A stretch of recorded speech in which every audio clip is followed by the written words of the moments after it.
Velkommen til dette ekstraordinære webinar, som vi afholder grundet konflikten i Mellemøsten og dens effekt på globale energimarkeder og investeringsmarkederne generelt. Globale aktier faldet ca. 5% fra toppen i år, men har indtil videre haft en lidt bedre uge her på grund af håb om en afslutning på den her konflikt.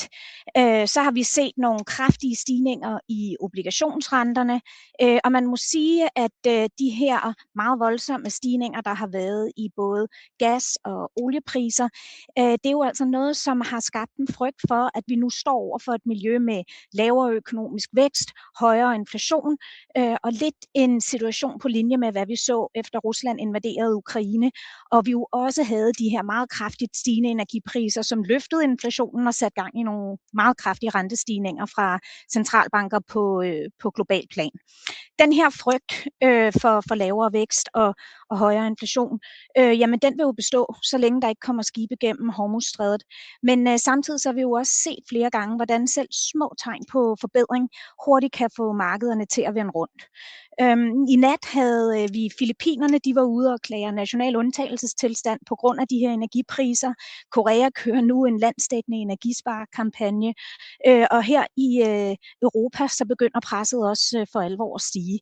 Så hvad er situationen lige nu på de globale energimarkeder? Hvor alvorlig er situationen, og hvad forventer vi af det mest sandsynlige udfald herfra? Til den analyse så har jeg i dag min norske kollega Thina Saltvedt med. For en af de helt store fordele ved at være Nordens største bank, det er jo, at vi har en meget bred vifte af specialister, som dækker stort set alle hjørner af den globale økonomi. Og det betyder så også, at vi nu slår over i engelsk. Men velkommen, Thina. Jeg tænkte på, om du kunne starte med at introducere dig selv. Absolutely. My name is Thina Saltvedt, and I work as an analyst, chief analyst in Norway, and I've been working with oil and gas for many years, the energy sector. And I'm going to take you through what's happening at the moment within the oil and gas market. So let's start to have a look at what has happened the last few weeks, because prices are very volatile at the moment, and it's actually seldom that we see that prices are fluctuating as much as they have done for the last few weeks. And one reason for that is, of course, that we do not really know where the end of this conflict will be. And also because we get almost daily updates of how this is moving forward. And since we don't know the outcome, where we're going to go, the market is very, very sensitive to any kind of information coming in. And therefore, we also see that prices are moving according to the information the market is getting. What you see in this graph here is the oil prices in a more historical perspective, and also the natural gas prices we can see here in the pink line. And although the natural gas prices don't look that high at the moment, they are really making an impact on the countries that are importing natural gas from, especially the Middle East section or part of the world. The oil prices are historically quite high, but we have seen higher prices during the financial crisis in 2008, and also during the turbulence within the Northern Africa and also the Middle East in 2011 to 2014. But what is causing this, and why is now the world market so concerned about the developments? What we have not seen before is this massive turbulence within maybe the most important part of the world, producing and exporting oil and also gas. And what I'm showing you here is the gas and oil production around the world. So what you can see from this map is that the Middle East is producing more than approximately 1/3 of all the oil in the world. Not all of this oil is, of course, exported to the main market, but most of it is. And most of it is also passing through a very narrow strait, the Strait of Hormuz, which I'm going to come back to. There is also at least one very important gas producer within this region, and that is Qatar. And together, most of what is produced in the Middle East is, first of all, going to the Asian market. The oil and who's making or who's suffering the most from this is typically China, it's India, it's South Korea, and it's Japan.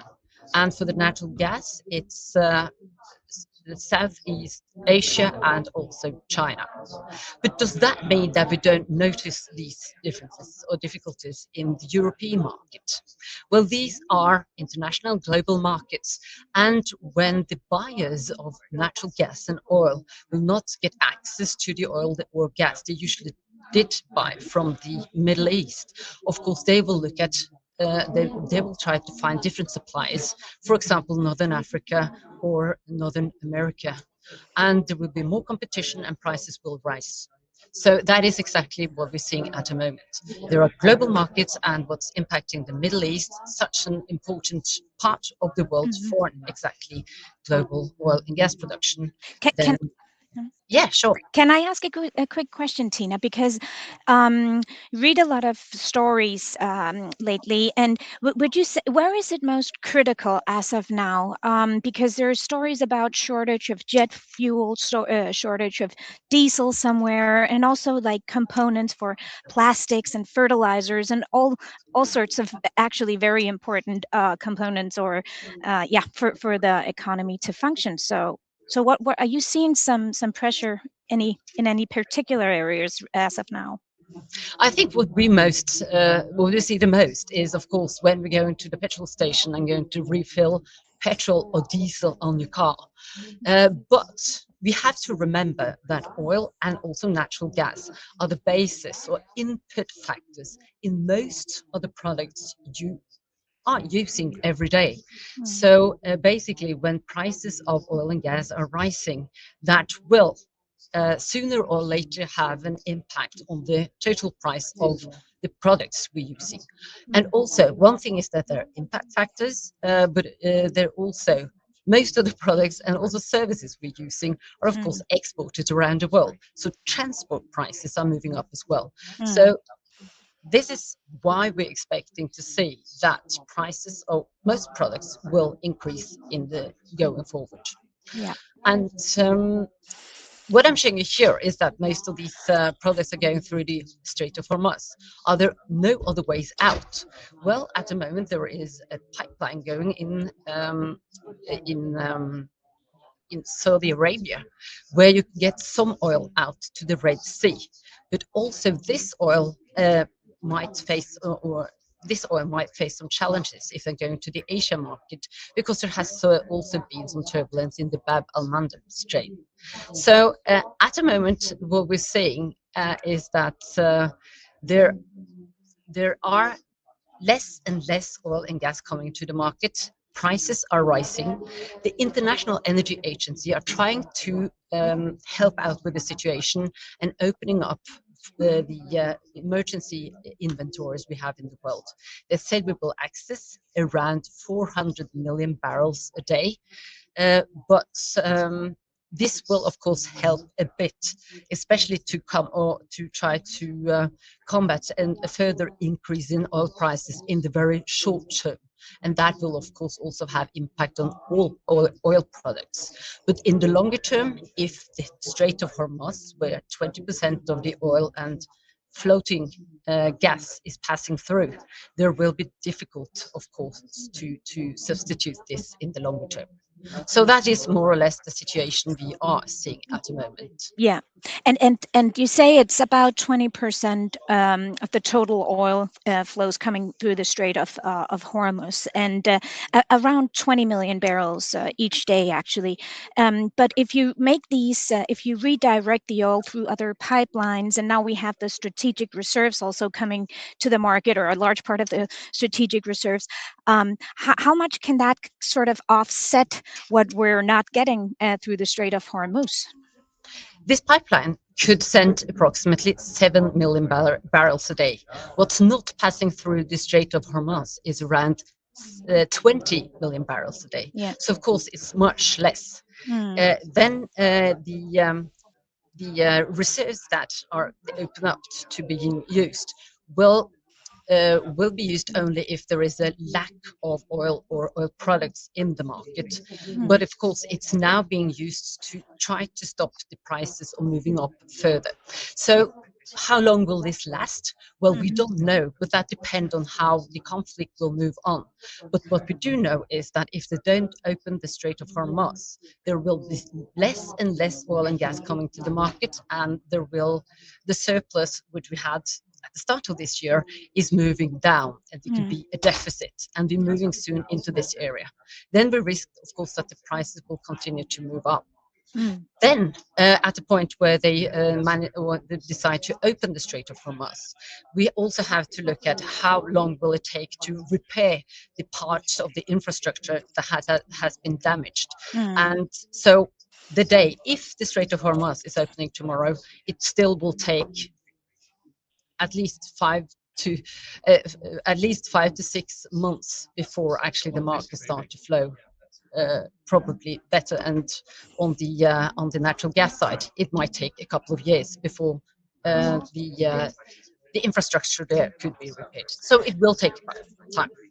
Yeah, but luckily we haven't seen like major disruption or major what you would say destruction of the oil producing facilities. But we did have the South Pars gas field, of course, and that will take years. But okay, but that was of course very interesting, Thina, and I would say the $1 billion question to round up now is that, you know, given your knowledge about this region, given your knowledge about the various countries in the region, do you believe that there is a so-called off-ramp for Trump, a way to end this war in a mannerly way, whereby we then can get this opening of the Hormuzstrait, which is extremely essential to regain the balance in the energy markets?